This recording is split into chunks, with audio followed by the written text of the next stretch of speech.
તો જે તમે આજે ભાગ લઈ રહ્યા છો, જે લોકો જે વિદ્યાર્થીઓએ ભાગ લીધેલો છે તે પોતાનું જ્ઞાન અહીં જે આપવાના છે, તો તેમના તો જ્ઞાનમાં વૃદ્ધિ થવાની છે, સાથે સાથે તમને લોકોને પણ આ જ્ઞાનનો સ્વાદ ચાખવા મળશે. તો આના માટે આપણે શું પ્રસંગને સ્ટાર્ટ કરવા માટે પહેલા દીપ પ્રાગટ્ય તરફ આગળ વધીશું. તો હું સર્વેને વિનંતી કરું છું કે દીપ પ્રાગટ્યમાં જોડાવો.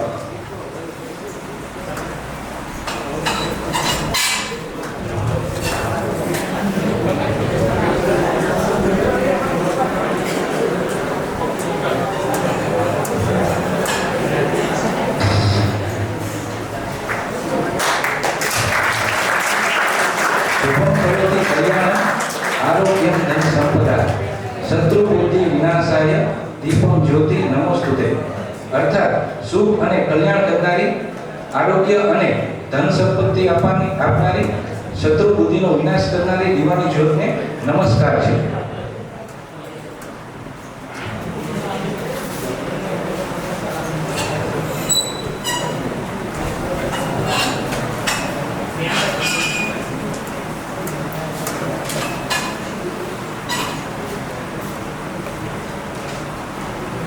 આજનો જે આ દિવસ છે એના પાછળ તમારી તો ઘણી મહેનત છે, પણ સાથે સાથે આ મહેનતને સફળતાપૂર્વક આજે પ્રસ્તુત કરવા માટે જે આચાર્ય શ્રી કૌશિકભાઈ સાહેબ, જેમણે ખૂબ જ જે તમારા વિશે ચિંતા કરતા હોય છે, તમારા કેવી રીતે તમારી જ્ઞાનમાં વૃદ્ધિ થાય, તમારી જે અંદર રહેલી શક્તિઓ બહાર આવે, એના માટે વારંવાર અમારી સાથે વાર્તાલાપ કરતા હોય છે, જેના ફળ સ્વરૂપ આજે વિરલભાઈ સાહેબ કે જે તમારા સાથે છેલ્લા ઘણા દિવસથી રહીને જે તમને તૈયારી કરાવી છે, અને તમે જે આજે આ તમારું જ્ઞાન જે પ્રસ્તુત કરવાના છો એ કેવું છે, તો કે એ જે તમે આગળ જાઓ અને પીએચડી કરો તો એક તમને પર્સનલ ગાઈડ મળે પીએચડીમાં. તો આ એના જેવું છે કે તમને એક પર્સનલ ટોપિક પણ મળ્યો છે, અને સાથે સાથે એક ટોપિકમાં તમારો સાથ આપનારા વિરલભાઈ સાહેબ, એમનો ખૂબ ખૂબ આભાર કરવો જોઈએ, જે તમારી સાથે સતત રહીને તમને આજે વિના સંકોચે જે તમે તમારું જ્ઞાન પ્રસ્તુત કરશો એ તેમના થકી આજ થવા જઈ રહ્યું છે. તો આ શુભ પ્રસંગે હું કૌશિકભાઈ સાહેબને વિનંતી કરું છું કે આ થોડું ઉદ્બોધન કરે આ સેમિનાર નિમિત્તે.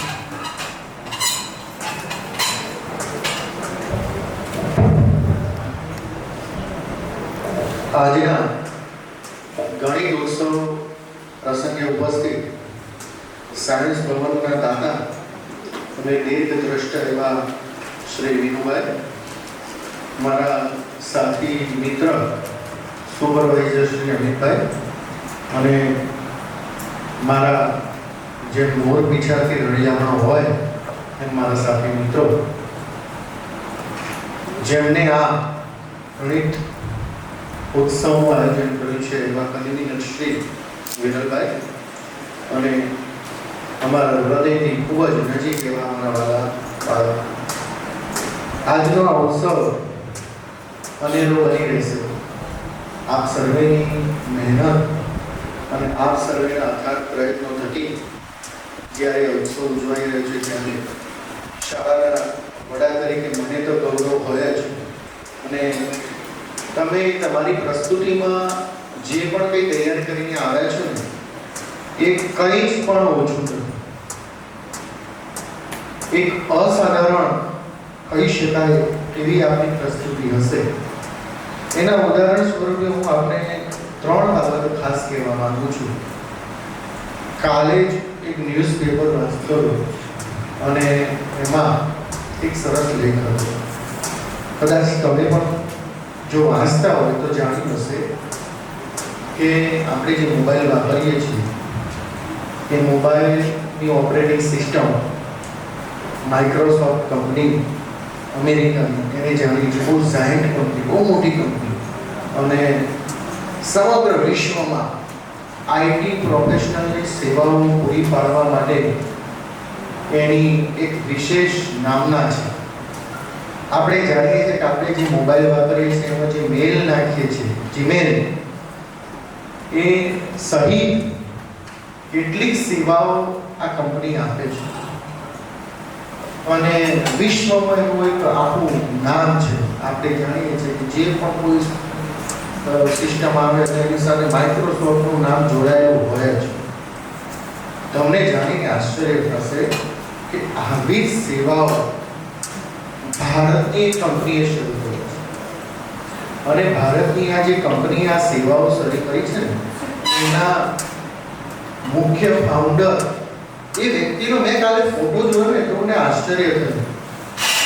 આપણે વારંવાર એવું વિચારતા હોઈએ છીએ હું સામાન્ય માણસ, સામાન્ય ગામડાનો માણસ, ગામડાનો વિદ્યાર્થી, મારી કેટલી ક્ષમતાઓ, આ તો સ્કૂલ છે નજીકમાં, દાદાઓએ ભલું કર્યું છે તો અમે સાહેબ ભણીએ છીએ, બાકી અમારાથી શું થઈ શકે.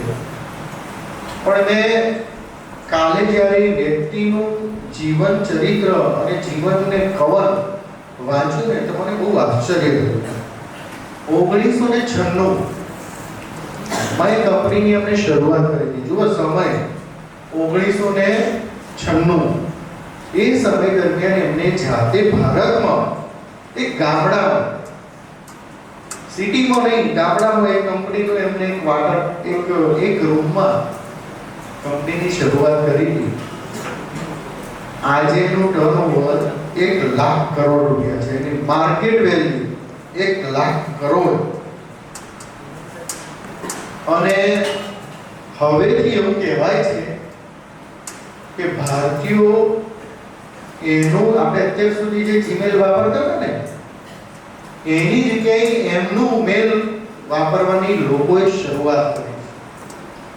તો એક સામાન્ય વિચાર, સાયકલ ઉપર આવનારો વ્યક્તિ માઇક્રોસોફ્ટ કંપનીને જ્યારે ટક્કર આપે, માઇક્રોસોફ્ટ કંપની અમને ઓફર કરી છે તમે તમારા પૈસા બોલો, તમારી વેલ્યુએશન 1 લાખ કરોડ છે પણ તમે તમારી વેલ્યુએશન બોલતા તમે 5 લાખ કરોડમાં આ કંપની ખરીદવા તૈયાર છે. 5 લાખ કરોડ ગુજરાત રાજ્યનું 1 વર્ષનું બજેટ નથી. સાયકલ ઉપર ચાલવાનો માણસ જો એને આ કંપનીની શરૂઆત એટલો ફરક પડે. તો આવા જ વિચારોની આપણે માટે જ્યારે આવો ગણિત ઉત્સવ થઈ રહ્યો, ગણિતમાં કેટલાય વિદ્યાર્થીઓ પ્રતિભામાં રહ્યો ને કંઈક પોતાની જ એક અલગ જ ઓળખતી દાખલો ગણવાની ટ્રીક હોય, જે ટ્રીક ખરેખર પ્રશ્નપત્રોના આધારિત કોઈ દિવસ પાઠ્યપુસ્તકમાં ના આવી હોય એના સિવાયમાં જો વિદ્યાર્થી ગણી શકે ને તો એને નવી શોધ કરી છે એવું સાબિત થાય. તો આ એના માટેનો જ છે કે તમારી અંદર પડેલી એક શક્તિને કેવી રીતે બહાર કાઢી શકાય. ટૂંક સમયમાં તમે કદાચ જાણતા હોય તો ફિઝિક્સ વાળા કરીને એક આખું ગ્રુપ ચાલે છે. શરૂઆતમાં એને ટ્યુશન ક્લાસીસથી શરૂઆત કરી. એક ટ્યુશન લેતો હતો એ છોકરો, અત્યારે એની ઉંમર એવરેજ કદાચ હું માનું કે 35 થી 40 વર્ષની આજુબાજુ.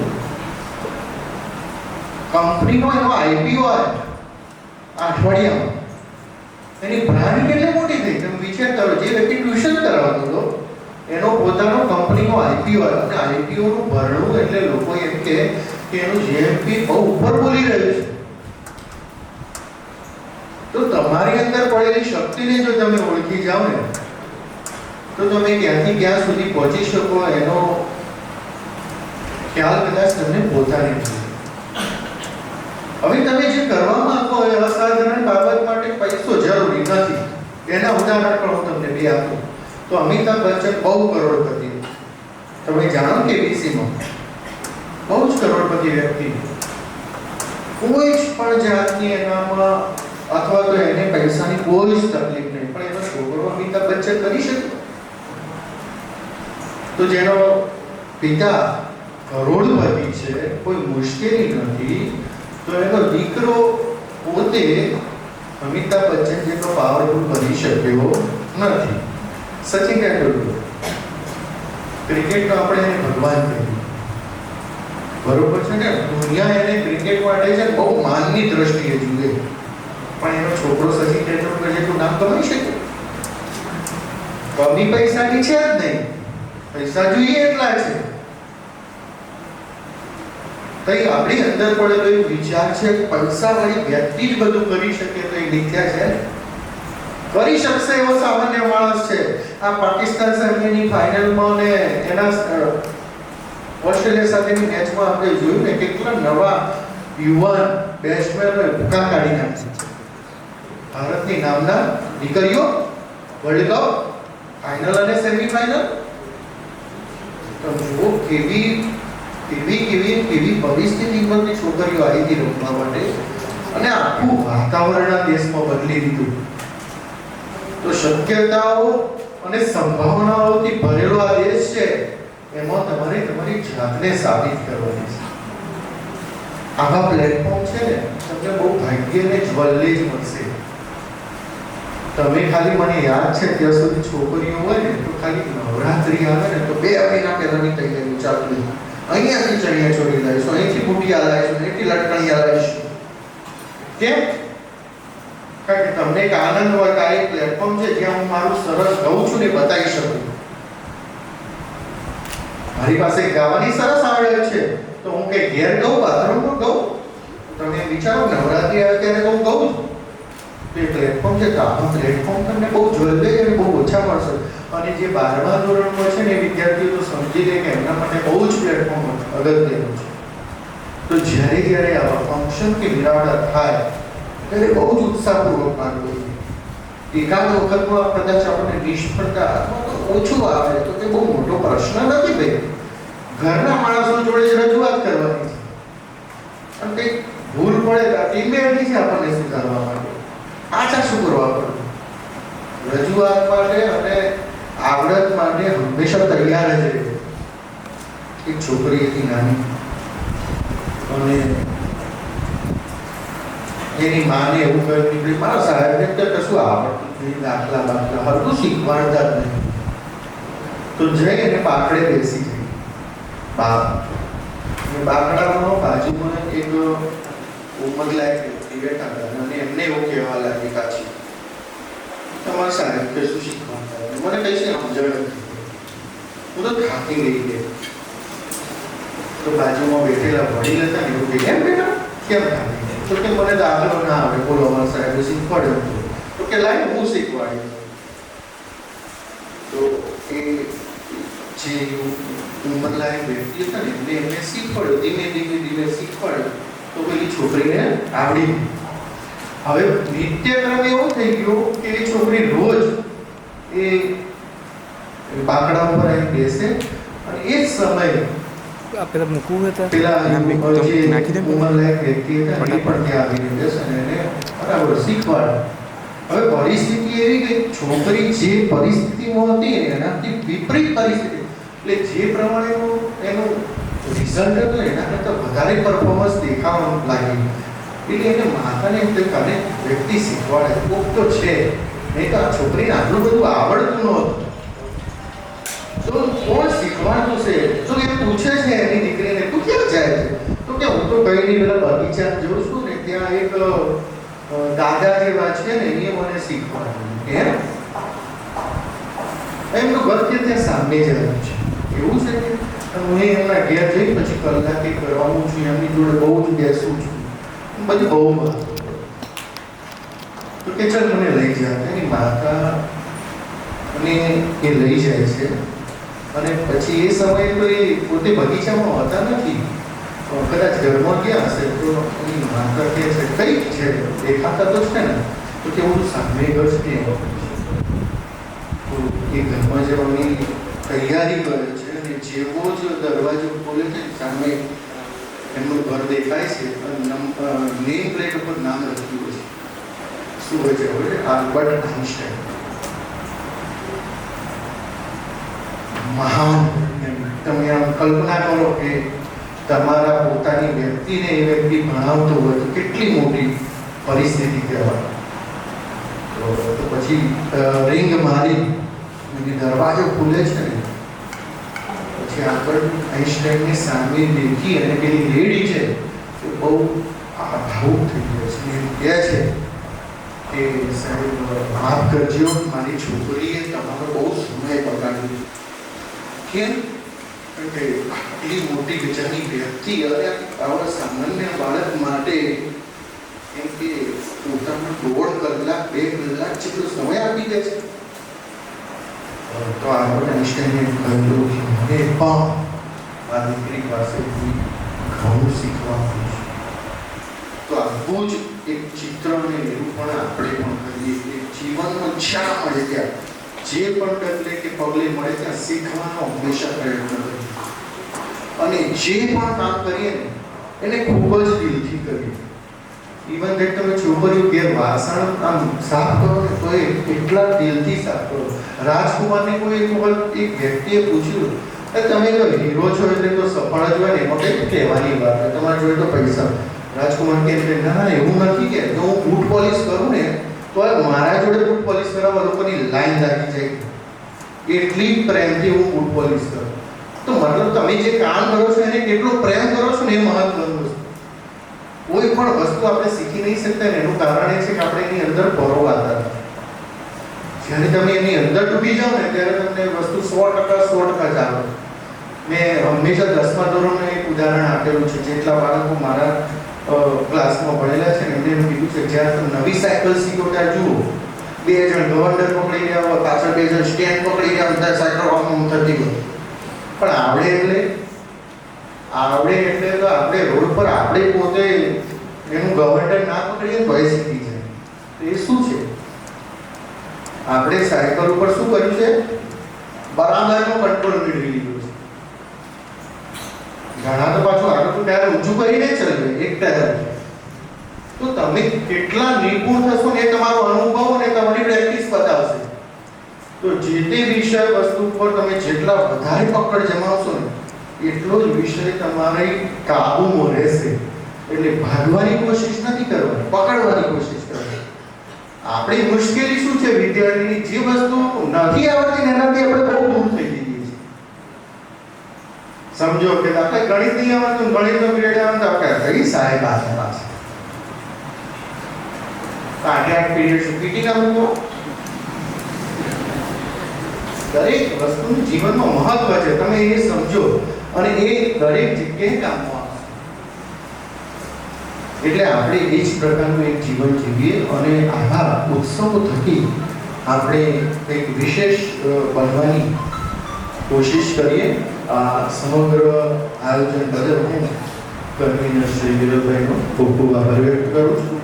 આપ સર્વે વિદ્યાર્થીઓને પણ શુભકામનાઓ પાઠવું છું કે સરસ એવી પોતાની પ્રસ્તુતિ કરશો. અસ્તુ. જય હિન્દ, જય ભારત.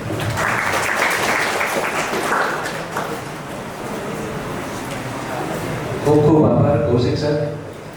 કૌશિક સર પાસે એટલા મસ્ત ઉદાહરણો હોય છે કે જે આપણને જીવનના પાઠ જે છે એ ખૂબ સુંદર રીતે સમજવા મળે છે.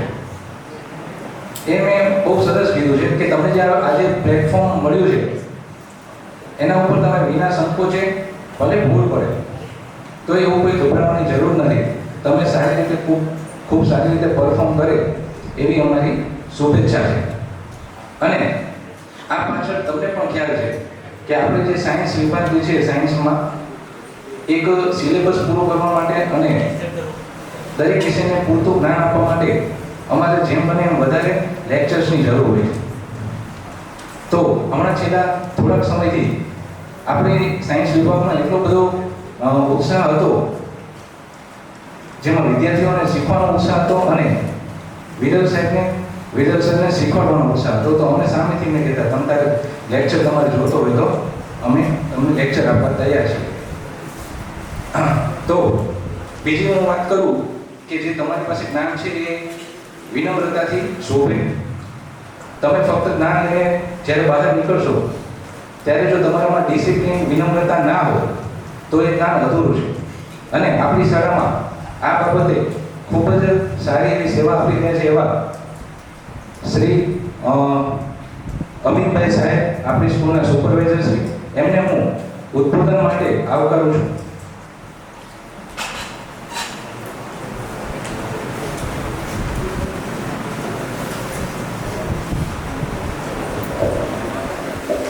નમસ્કાર. ગણિત મહોત્સવ 2025 નિમિત્તે શાળાના દાતાશ્રી વિજ્ઞાન ભવન અને નવનિર્મિત બિલ્ડિંગના દાતાશ્રી ગૃહકાકા સવાર આચાર્યશ્રી વર્ષોથી ગણિત મહોત્સવ રામાનુજમ મેથ્સ એકેડેમી ચલાવતા શ્રી વિરલભાઈ અને વિજ્ઞાન શિક્ષકશ્રીઓ વિજ્ઞાન પ્રવાહના અને વિજ્ઞાન શિક્ષકશ્રીઓ એટલે ભીમાણી સાહેબ પણ અમારા જ એક છે ભલે લાઇબ્રેરિયન રહ્યા પણ વર્ષોથી વિજ્ઞાન શીખવાના અને એ એમનો રસ છે એની સામે હું બિલકુલ વિપરીત છું કે ગણિત એટલે ઠંડી લાગવાનો વિષય પણ તેમ છતાં મને ગણિતમાં થોડું ખબર પડે કે 10મા ધોરણમાં ગણિતની પરીક્ષા આપી તપાસ કરો માત્ર 10 માર્ક્સ આપ્યા મને ગણિતમાં માત્ર 10 માર્ક્સ એટલે હું એવું કહેતો કે તપાસવા બેઠા છે કે ભાઈ એક મીંડું કાઢી નાખે પૂરેપૂરા 100 હોવા જોઈએ એની જગ્યાએ 10 આવ્યા ફરી થોડી મહેનત કરી લીધી ફરી પાસ થઈ ગયું એટલે મારે ઘેર બધા ભણેલા હતા કે હમણાં મેં તમને વાત કરી હતી તેમ છતાં હું સાયન્સમાં ગયો બધા મિત્રો હતા એટલે સાયન્સમાં ફરી નપાસ કર્યો એટલે લાગ્યું કે હવે આ ગણિત કામનું છે નહીં ગણિત એવો વિષય કે જેમાં રસ પડે અને મહેનત કરે બે વસ્તુ છે રસ અગત્યનો છે બાકી મહેનત તો બધા કરે છે કે ખાડો ખોદવાનો કર્યો 4 મજૂર લાયા તો 10 ને પછી 15 ફૂટ નીચે જતા કે પછી એમને યાદ આવે કે સારું આ ખાડો છે એનો ખોદવાનો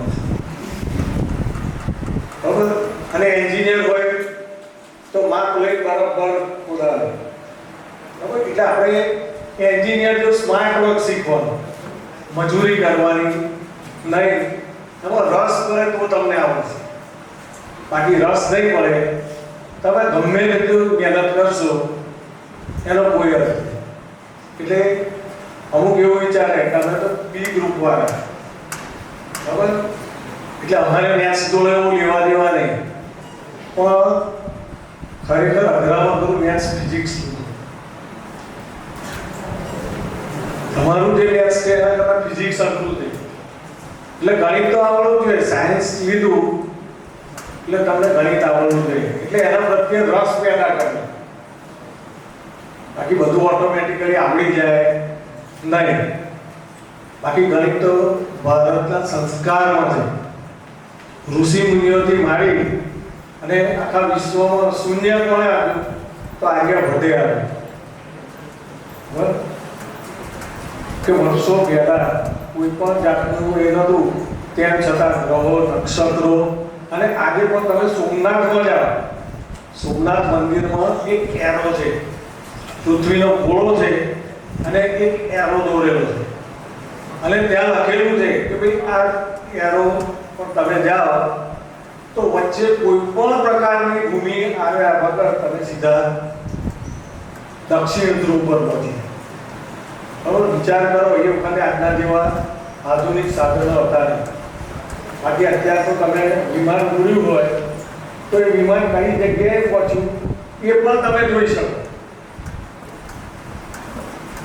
હવે એ વિમાન કઈ જગ્યાએ એક્ઝેક્ટ છે આ સમયે એ તમે જોઈ શકો છો કઈ જગ્યાએ કયો દેશ આવેલો એ પણ તમે જોઈ શકો જ્યારે એ સમયે કશું જોયું નહોતું અહીં બેઠા બેઠા બધો હિસાબ કરતા એટલે એ આપણા ઋષિ મુનિઓ જે હતા ગણિત શાસ્ત્રીઓ હતા એટલે શીખવા માટે એમણે શેનો ઉપયોગ કર્યો છે આપણી પાસે બધી ફેસિલિટી કોઈ પણ જાતની ફેસિલિટી વગર હમણાં સાહેબે કહ્યું કે સાયકલ પર ફરનારી વ્યક્તિ જો પોતાની કંપની સ્થાપી શકતો હોય તો એવા એક વૈજ્ઞાનિક થોમસ આલ્વા એડિસન તમે નામ સાંભળ્યું છે કદાચ સાંભળ્યું કારણ કે આ સાહેબે કહ્યું કે ભાઈ પેપર વાંચ્યું પણ એ બેઠેલું જે છે એમાં કેટલાને ઘરે ન્યૂઝ પેપર આવે છે એ સાચું કહે આગળ ઊંચી કરો એટલે હું કઈ કરું.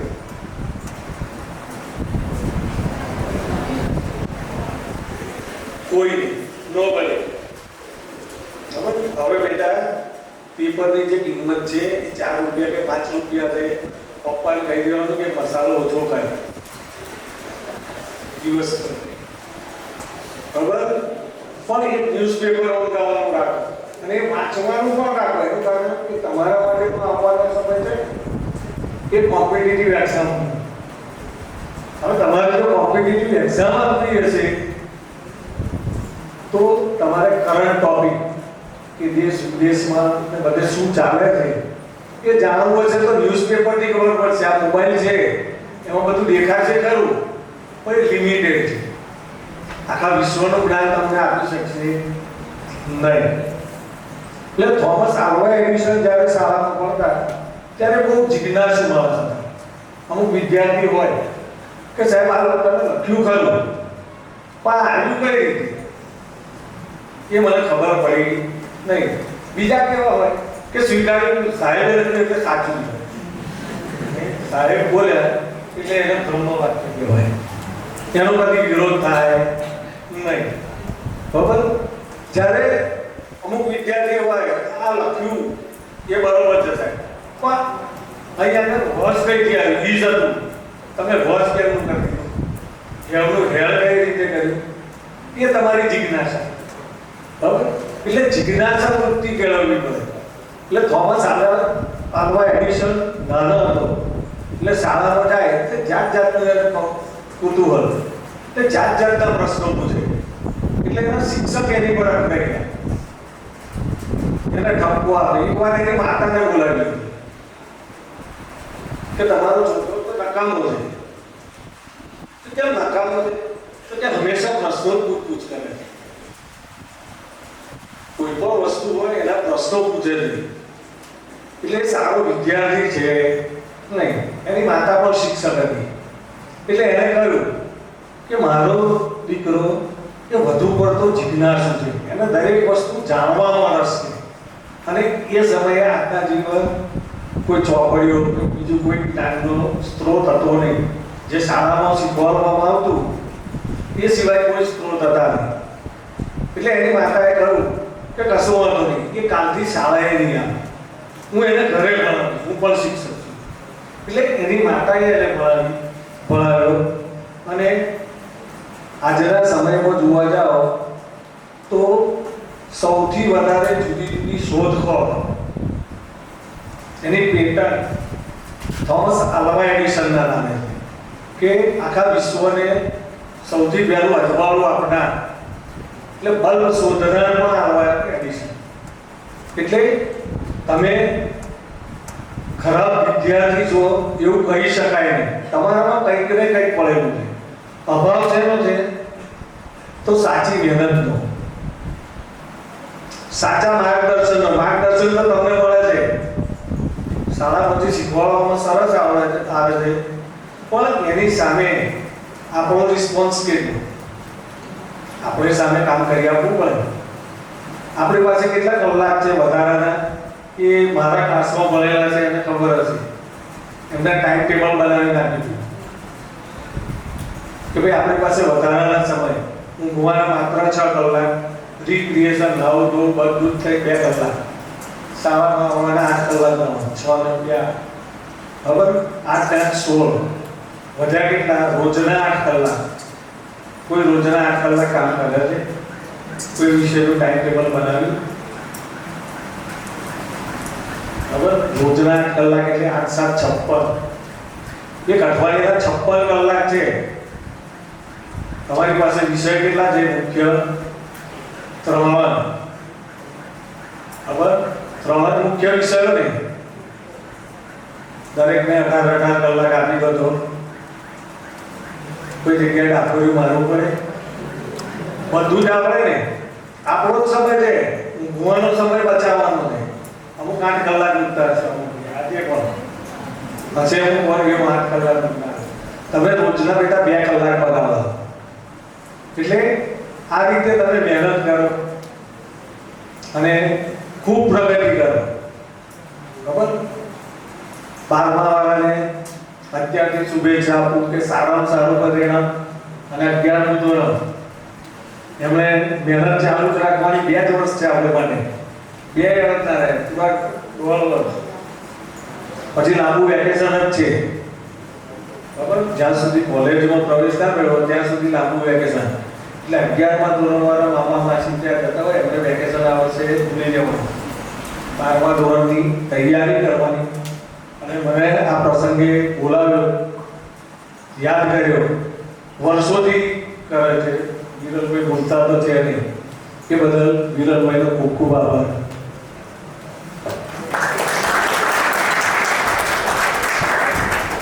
અમિત સરનો ખૂબ ખૂબ આભાર. તેમના સૂચનોને તમારા જીવનમાં ઉતારશો તો તમે ચોક્કસથી સફળતાના સોપાનો સર કરશો. એમને પોતાના વ્યક્તિત્વમાં જે મંચ પર બિરાજે ભીમાણી સર વિશે વાત કરી. એ ભીમાણી સર જે છે એ લાઇબ્રેરિયન છે, પણ તે 9-10માં 9-10માં સાયન્સ સબ્જેક્ટ સાથે પણ સારા કાર્યરત છે. એમની જો વાત કરું તો એ તમને તો બધાને ખ્યાલ હશે કે પ્રકૃતિ જે નેચર કુદરતના પ્રેમી છે. એમની સાથે ઘણા બધા વિદ્યાર્થીઓ જોડાઈને આપણે જે ઉંદેર હાઈસ્કૂલ ઉંદેરના પ્રાંગણમાં જે બધા વૃક્ષો અને તમે જોઈ રહ્યો છો તેની પાછળ એ ભીમાણી સર અને બધા સાથી મિત્રોનો પણ હું ખૂબ ખૂબ ધન્યવાદ કરું છું. અને ભીમાણી સરને આ ગણિત મહોત્સવ નિમિત્તે 2 શબ્દો માટે ઉદ્બોધન કરવા માટે આવકારું છું.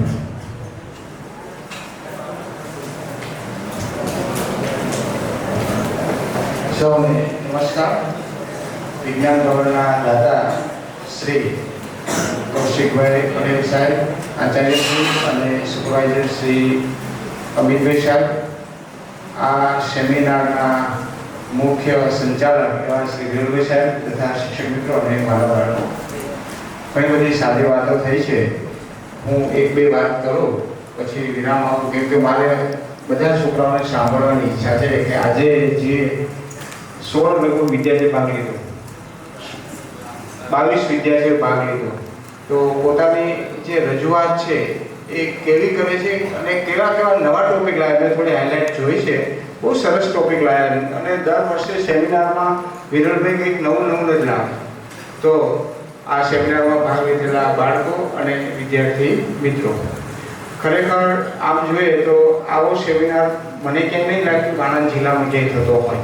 સાયન્સ સ્કૂલોમાં લગભગ દર વર્ષે જો શક્ય હોય તો વિરલભાઈ અને શાળા વતી આ ગોઠવવામાં જ આવે છે.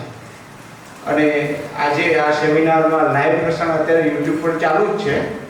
અને તમને જે ગણિતજ્ઞો ભારતભરમાંથી, મારા ખ્યાલથી દિલ્હીથી, કલકત્તાથી કે જુદા જુદા રાજ્યોમાંથી 3 થી 4 જે ગણિતના એક્સપર્ટ છે એ પણ ઝૂમ દ્વારા આપણી સાથે જોડાશે મારા ખ્યાલ પ્રમાણે. તો આ બધું તમને લાભ મળે છે. એ વિરલભાઈ સાહેબની થોડી વાત કરું કે વિરલભાઈ સાહેબ છે એનું વ્યક્તિત્વ જ વિરલ છે.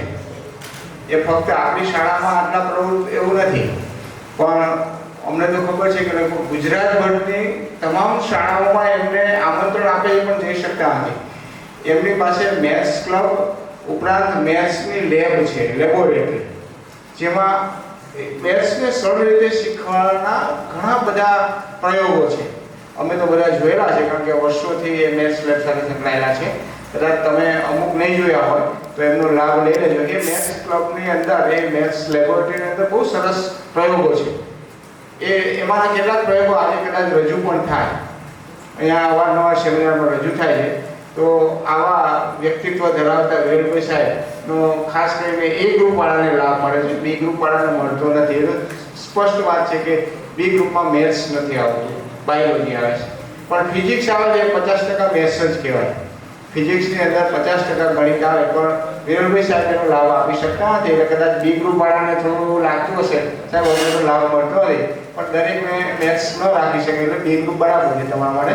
પણ વિરલભાઈની વાત કરું તો એ એવા એક્સપર્ટ છે કે જેને ગુજરાત રાજ્ય માધ્યમિક શિક્ષણ બોર્ડ છે એ પણ યાદ કરે અવારનવાર. પાઠ્યપુસ્તક મંડળ હોય કે એને કંઈ સુધારો કરવાનો હોય તો ત્યારે એક્સપર્ટ તરીકે વિરલભાઈ સાહેબને બોલાવે છે. જ્યારે કર્મયોગી તાલીમ એટલે કે શિક્ષકોને જ્યારે તાલીમ આપવાની થઈ ત્યારે તેઓ કી રિસોર્સ પર્સન તરીકે પણ એમની સેવાઓ આપેલી છે. એટલે કે સાહેબોને જે ટ્રેનિંગ આપનારા હોય એના સાહેબોને તે આખું કન્ટેન્ટ તૈયાર કરી આપતા હતા એવા જરૂરી સાહેબ છે. તો આ બધું તમને અહીંયા આજે લાભ મળ્યો છે. ભલે આપણે બી ગ્રુપ રહ્યું તો એવું ના અનુભવ રાખતા કે અમારે મેથ્સ નથી, અમને નહીં મજા આવે. તમને પણ જીવનમાં મજા આવે.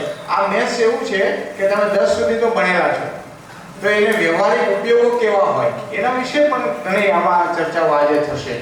તો તમને મજા જ આવશે. બી ગ્રુપ વાળા બિલકુલ આળસ ના કરતા કે અમને આમાં અમારે ક્યાં વિષય આવે. વિષયની વાત નથી, આ જ્યારે વ્યવહારિક વાત છે. અમારે એક 9મા ધોરણની છોકરી છે, 9માં હેબી કરીને કાયમ પૂછે સાહેબ આ વિજ્ઞાનને તમે ભણાવો છે ક્યારે કામ લાગશે? એનો જવાબ હું બહુ આપી નથી શક્યો. એવા ગણિત ક્યારે કામ લાગશે કે ખબર નહીં, પણ જીવનમાં ડગલે ને પગલે તો આવે જ છે. વ્યવહારિક ઉપયોગો છે ને એ બહુ વધારે હોય છે, પણ આપણે બહુ ડીપમાં નહીં. આપણે તો કેવું હોય કે લગભગ બધા જ અભ્યાસક્રમ પૂરતું ધ્યાન આપીએ અથવા તો કયા પ્રશ્નો પૂછાવાના છે કયું અગત્યનું ધ્યાન આપે. પણ ઘણી વખત ઘણા નિયમો વ્યવહારિક હોય છે.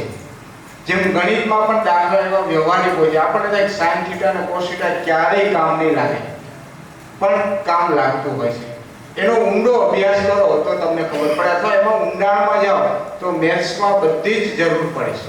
પણ આપણે એ સુધી પહોંચતા નથી એટલે આપણને આનો બહુ ખબર હોતી નથી. તમારે કોઈ પર્વતની હાઈટ માપવી હોય તો તરત જ ત્યાં મેથ્સની જરૂર પડે, ત્યાં કોઈ મીટર પટ્ટીની જરૂર પડતી નથી. તો એમાં sin θ cos θ કે ત્રિકોણમિતિનો નિયમ લાગુ પડતો હોય. એવું આપણા પહોંચની બહાર હોય. ઘણી વખત આપણને એવું થતું હોય કે આ વિજ્ઞાન આ ગણિત કે બહુ કામ લાગતું નથી, પણ હોય અવશ્ય કામ લાગે છે. તો આજે તમને એમાં કેટલાક પ્રયોગો અથવા તો કેટલાક ટોપિક્સ એવા આવશે કે જે વ્યવહારિક ઉપયોગમાં હોય, બી ગ્રુપ વાળાને પણ ઉપયોગમાં આવતા હોય. તો આ આપણે મેથ્સના જે સેમિનાર છે એ સેમિનાર ખૂબ સફળ રહે અને બધા જ વિદ્યાર્થીઓમાંથી કંઈક ને કંઈક શીખે. મેં જોયું છે કે બધા પાસે એક નોટ અને પેન છે, એની નોંધ કરજો. જ્યારે વિદ્યાર્થીઓ પોતાનું આપતા હોય, જ્યારે પોતાના વિશે કહેતા છે ત્યારે એ નોંધ કરજો, ક્યારેક કામ લાગશે. એવું નથી, નોંધ કરેલી વસ્તુ કામ અવશ્ય લાગે છે. હું એક વખત લગભગ 11-12 સાયન્સમાં હતો ત્યારની હમણાં એક નોટ મારી હાથમાં આવી ગઈ મારા. ત્યારે મને વિચાર આવ્યો કે આવા મારા અક્ષર હતા અને આવું બધું હું ભણતો હતો એમ. એટલે એ એક સ્મૃતિ રહે આપણને. અને એક હું લાઇબ્રેરી સાયન્સમાં ભણતો હતો ત્યારની એક નોટ મારી પાસે હજુ છે. તો અત્યારે તો જ્ઞાન ઝીરો થઈ ગયું છે, પણ એ જ્યારે જોઈ ત્યારે યાદ આવે કે આજથી 35 વર્ષ પહેલાં હું લાઇબ્રેરી સાયન્સ ભણેલો તો કેવું હતું, કેવું વાતાવરણ, કેવા સાહેબ એટલે પ્રોફેસર તરત જ યાદ આવી ગયા. મતલબ કે આ તમારી સ્મૃતિ રહેશે જો એને સાચવશો તો. વર્ષો પછી મેં 35 વર્ષ પછી એ નોટ હજુ એક સાચવી રાખી છે કે મને યાદ આવી અને જોઈ હતી આ દિવાળી પર. તો થોડી વાર તો આમ થઈ ગયું કે ના ખરેખર બધા યાદ આવી ગયા મારી સાથે ભણતા ને. એમ કદાચ ભવિષ્યમાં તમે આ જે સાચવશો ને તો આ સેમિનાર તમને યાદગાર રહેશે. બીજું એક આપણા જે દાતાશ્રી છે એની વાત થોડી કરી દો. વિજ્ઞાન ભવનના દાદાશ્રી મારે ઘણી વખત એની સાથે વાતચીત થાય. બહુ સિમ્પલ. એ આપણે સાહેબ કહ્યું ને કે હમણાં કરોડપતિ ને અબજોપતિમાં નામ આવે, પણ મેં એને ક્યારે સ્કૂટર સિવાય જોયા નથી. એ BMW ને એ તેને રોલ્સ રોયસ ફેરવ્યો ને તો પોસાય એવું છે. પણ અને 6 મહિના તો અમેરિકા જ રહેશે. કદાચ તમને ખ્યાલ નથી, 6 મહિના ઇન્ડિયામાં રહે, 6 મહિના વિનુ કાકા અમેરિકા રહે.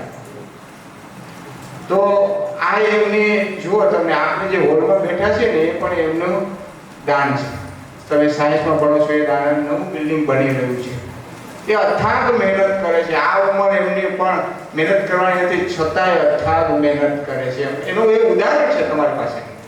જો આટલી ઉંમરે આટલું સિમ્પલ રીતે રહેતા હોય અને આટલી મહેનત કરતા હોય તો પછી તમારે તો બાળકો મહેનત કરવી જ પડે ને. તો આ તબક્કે દાતાશ્રીનો પણ ખરેખર આપણે જીવનમાં ઉતારવા જેવું છે. કદાચ જો વિનંતી કરું 2 મિનિટ અમેરિકાની વાત કરે, અમેરિકાના શિક્ષણ વિશે તો મજા આવશે. વિનુ કાકા તમારી પાસે મેં સાંભળ્યું પણ બાળકોએ નહીં સાંભળી. પણ આમ તમને ખબર હોય ને એમના શિક્ષણ વિશે, તમારા બાળકો ભણતા હોય તો કદાચ 2 મિનિટ વાત કરો તો થોડો વધારે આનંદ આવશે બાળકોને. તો આ તબક્કે આ મેથ્સ સેમિનાર ખૂબ સફળ રહે તેવી શુભકામના.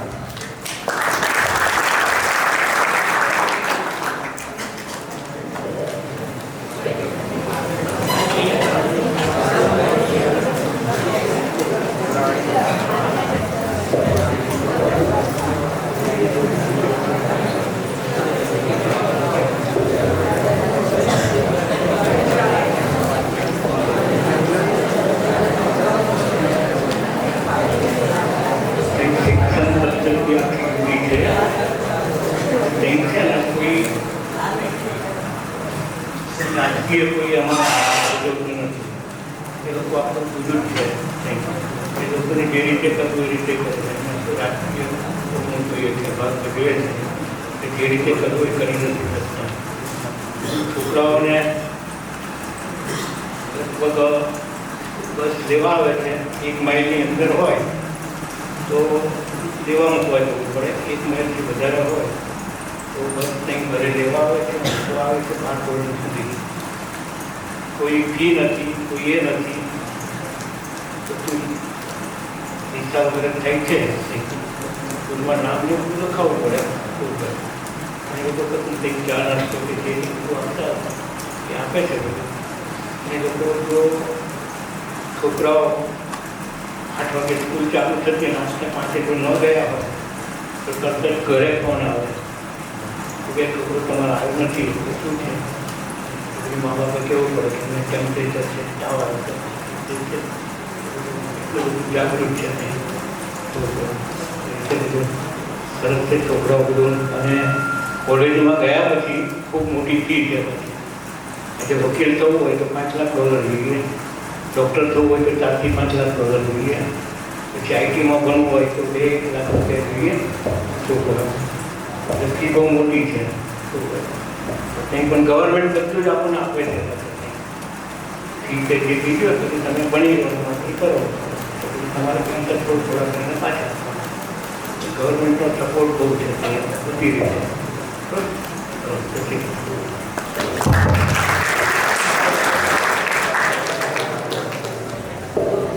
ખૂબ ખૂબ આભાર વિનુ કાકા. અને તમને કહેવા માગું છું કે જે આ તમે એક દાન આપ્યું છે એનો અહીંયા ખૂબ જ સારી રીતે અમે ઉપયોગ કરી રહ્યા છીએ.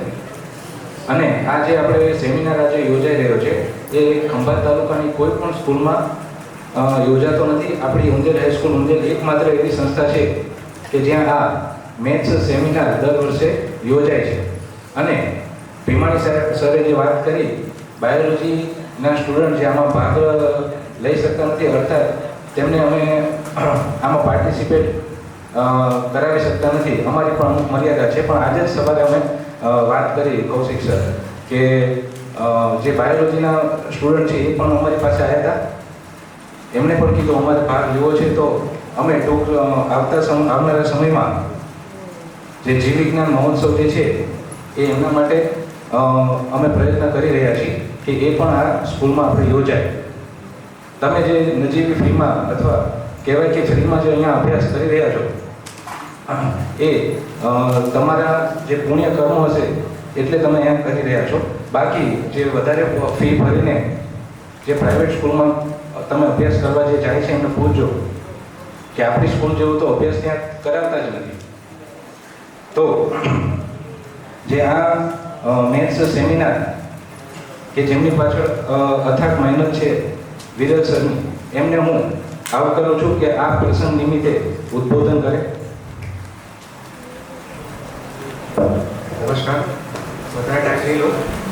મંચસ્થ મહાનુભાવ દાતા શ્રી વિનુ કાકા, આચાર્ય શ્રી કૌશિકભાઈ પટેલ સાહેબ, સુપરવાઇઝર શ્રી અમૃતભાઈ ગંભર સાહેબ, મારા ખાસ અને એવા બધા શિક્ષક મિત્રો અને વાલા બાળકો. આજનો સેમિનાર છે એ આપણે ઘણા વખતથી રાહ જોઈ રહ્યા હતા. ઘણા બધા વખત આપણે ડેટ પણ ચેન્જ કરી અને આજે આપણે આ સેમિનાર કરી રહ્યા છે. 17 વર્ષથી આપણે આ કાર્યક્રમ કરી રહ્યા છે. વચ્ચે આપણે કોવિડના હિસાબથી 3 વર્ષ બંધ રાખ્યું અને ગયા વર્ષે થોડી બેચ નબળી હતી એટલે આપણે એ કારણસર થોડી વધારે મહેનતની જરૂર હતી એટલે આપણે આ કાર્યક્રમ નહોતો કર્યો. પણ આ વખતે ફરીથી આપણે આ કાર્યક્રમ કરી રહ્યા છીએ. આ કાર્યક્રમ કરવાનો હેતુ કે દરેક વિદ્યાર્થીને જે સ્ટેજ ફીવર છે, સ્ટેજ ફિયર, તાવ અને પીક આ બંને, તો સ્ટેજ ફીવર અને સ્ટેજ ફિયર આ દૂર થાય. વિદ્યાર્થી ગણિત સાથે રસ કેળવતો થાય. એમાં આપણે વાત કરી કે બાયોલોજીના વિદ્યાર્થીઓને પણ એવું થાય કે મારું શું કામ મેથ્સમાં. તો આજે જે પણ વિષયો જે ટોપિક લીધા છે એ ટોપિકની થોડી ચર્ચા કરી લઈએ. એમાં આપણે મેથેમેટિક્સ બિહાઇન્ડ ક્રિકેટની અંદર ગણિત ક્યાં આવેલું છે, રાઇટ્સ આપણે જે ચકડોળ બેસીએ છીએ ચકડોળમાં, તો ચકડોળમાં ગણિત કેવી રીતે ઉપયોગ થાય છે, મ્યુઝિકમાં ગણિત કેવી રીતે આવેલું છે. ખાસ આપણે જે ટીવી જોઈએ છે તો ટીવીના માપ અમુક જ માપ હોય છે. આપણે 5 સેન્ટીમીટર, 5 ઇંચ કે 5 મીટર એવા માપ નથી હોતા. આપણને ખબર છે 32 ઇંચનું ટીવી, 55 ઇંચનું ટીવી. તો આ ટીવી આ રીતના માપ લેવાનું કારણ શું? તો આ બધા પાછળનો જે મેથેમેટિક્સ છે એને લગતા ટોપિક્સ આપણે આ લીધેલા છે. બારકોડ સ્કેનર, તો બારકોડ સ્કેનરમાં શું ગણિત રહેલું છે, કેવી રીતે બારકોડ સ્કેનર બને, QR કોડ શું છે, QR કોડની સમજ અને QR કોડમાં રહેલું ગણિત, આ બધા જે વ્યવહારમાં ગણિત છે એવા ટોપિક્સ આપણે આ વખતે લીધેલા છે. જે આપણે AI સાથે કનેક્ટ છે, તો AI સાથે કનેક્ટ એવા પણ ટોપિક્સ આપણે આજે લીધેલા છે. એટલે આપણે બાયોલોજીના મિત્રોને પણ ધ્યાનમાં રાખીને આ ગણિત સેમિનાર કરીએ છીએ. એટલે લગભગ હું આની ત્યાં સુધી આપણે કોઈને પણ વિદ્યાર્થી મિત્રોને કંટાળો તો નહીં જ આવે. ખાસ નોટપેડનો ઉપયોગ કરજો, લખજો. અને એક આ વખતે નવતર પ્રયોગ એ કર્યો છે સાહેબને જણાવવાનું કે ઘડિયા આપણે લગભગ ભૂસાતા રહ્યા છે કારણ કે કેલ્ક્યુલેટર અલાઉડ થઈ ગયું છે. તો એવા 5 મિત્રો છે જેમને મારા ધ્યાનમાં આવ્યું કે એ લોકોને ઘડિયા બહુ સરસ આવડે છે. તો મેં એમને પૂછ્યું કેટલા સુધી આવડે છે, તો કે સાહેબ 25 સુધી તો આવડે છે. તો મેં કીધું 30 સુધી તમારાથી તો કે થઈ જશે. તો એવા 5 મિત્રોને પણ આપણે તૈયાર કર્યા છે ઇન્સ્ટન્ટ. એવા 5 મિત્રો અહીંયા પછીથી એમના માટે પણ સેશન રાખ્યું છે કે ગમે તે તમારામાંથી કોઈ પણ જેને જે પહેલા આપણે પલાખા હતા એ પલાખા નીકળી ગયા છે. તો એ પલાખા જેવું એ કોઈ પણ પૂછશો એટલે તમને તરત જવાબ આવશે. એટલે દરેક પાસે કેલ્ક્યુલેટર એટલા માટે મંગાવ્યું છે કે તમે પહેલા કેલ્ક્યુલેટરમાં તમારે જે પૂછવું છે એ ટાઈપ કરી રાખજો, પછી તરત પૂછજો એટલે તમને એથી સીધી રીતે જવાબ મળશે. એટલે આ એક અલગ રીતનો જે યુસી માસનો કન્સેપ્ટ છે એ યુસી માસના કન્સેપ્ટને ધ્યાનમાં રાખીને આ એક નવી એક ઇનોવેશન કર્યું છે. તો આજનો સેમિનાર આપણે સૌ કોઈ માણીશું અને આપ સૌ અમારા આમંત્રણને માન આપીને આવ્યા તે બદલ ખૂબ ખૂબ આભાર. હા, બીજી એક ખાસ અગત્યની વાત છે કે આજે આપણી સાથે દિલ્હીથી મીના મેડમ જે ગણિત શાસ્ત્રી છે, જમ્મુ કાશ્મીરથી બીજા એક ગણિત શાસ્ત્રી આપણી સાથે જોડાવાના છે, બીજા ડૉક્ટર ચંદ્રમૌલી જોશી સાહેબ જે ગણિત રામાનુજન મેથ્સ ક્લબના નેશનલ ડાયરેક્ટર છે એ આપણી સાથે જોડાશે. ત્રિપુરાથી એક અંજન મલિક સાહેબ છે, એ એમની અનુકૂળતા વખતે આજે થોડુંક એ ટ્રાવેલિંગ કરી રહ્યા છે પણ એમણે કીધું છે કે એ પણ આપણી સાથે જોડાશે. તો એમના એ ગણિત શાસ્ત્રીઓ સાથે આપણે સીધા સંપર્ક ઝૂમના માધ્યમથી કરશું. 5-5 મિનિટના સેશન્સ આપણે એથી લીધેલા છે. તો આપ સૌ કોનો ખૂબ ખૂબ આભાર. અને આપણે હવે દરેક વિદ્યાર્થી મિત્રો જે પણ હમણાં અહીંથી નામ અનાઉન્સ થાય એ પ્રમાણે પોતાનું વાતું લઈને સેમિનાર આપણે શરૂ કરીએ છીએ. થેન્ક યુ, ખૂબ ખૂબ આભાર.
અંદરથી જે પણ પોતાની આવડત છે, સ્કિલ છે, ડેવલપ થાય. તમે જોઈ રહ્યા છો આપણા જ સ્કૂલના ધોરણ 12ના મેથ્સ ગ્રુપના 2 વિદ્યાર્થીઓ જે આખા કાર્યક્રમને લાઈવ ટેલિકાસ્ટ કરી રહ્યા છે. પ્રજાપતિ ધૈર્ય અને મયુર, આ બંને વિદ્યાર્થીઓ મિત્રો માટે એક વખત જોરદાર તાળીઓ આપણે પાડશું એટલા માટે કે કોમ્પ્યુટર એટલું સરસ રીતે જાણે છે આ બંને મિત્રો કે એને કેવી રીતે ઓપરેટ કરવું, કેવી રીતે લાઈવ કરવું, કેવી રીતે આ બધું સંચાલન, મતલબ આ સ્ક્રીન છે સ્માર્ટ બોર્ડ, એ રિમોટથી કેવી રીતે કનેક્ટ કરવું, ત્યાં કમ્પ્યુટરથી બેઠા બેઠા કેવી રીતે ઓપરેટ કરવું, અહીંયા એને ટચ કેવી રીતે કરવું, ત્રણ રીતથી એ લોકોએ બધી વ્યવસ્થા ગોઠવી છે. અને એ પણ વિધિને 1 hour, 1 જ કલાકની અંદર આ બધી સિસ્ટમ એમણે જાતે ગોઠવેલી છે. એટલે બંને મિત્રો અત્યારે એમ કહી શકાય કે આપણા માટે તો ગૌરવ સમાન છે, કારણ કે એઆઈ અને કમ્પ્યુટર આવા માધ્યમ જ્યારે અત્યારે બહુ ફેમસ છે, તો એની અંદર આ બંને ધુરંધરો એ આપણી સાથે છે ને અત્યારે આપણે યુટ્યુબ લાઈવ કરી રહ્યા છે. તો ફરી એક વખત જોરદાર તાળીઓ.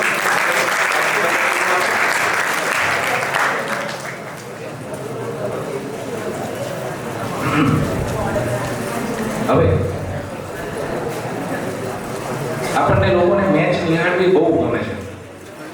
આપણું જે ભણવાનું હોય એ પણ થોડી વાર સાઈડમાં આપણે મૂકીને શું સ્કોર થયો છે,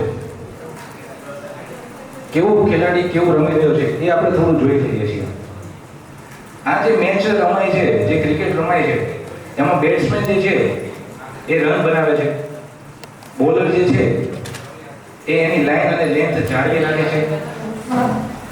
પછી જે કોચ જે છે એ ફિલ્ડિંગ સેટ કરવામાં જીઓમેટ્રીનો ઉપયોગ કરીને કોચ જે છે ફિલ્ડિંગ સેટ કરી આપે છે.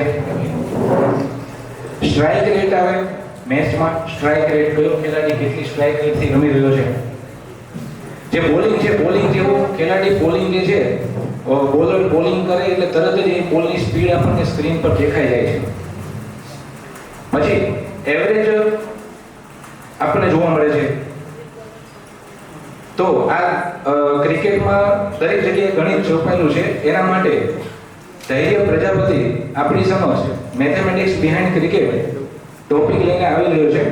તમે સૌ લોકો તેને શાંતિથી નિહાળો.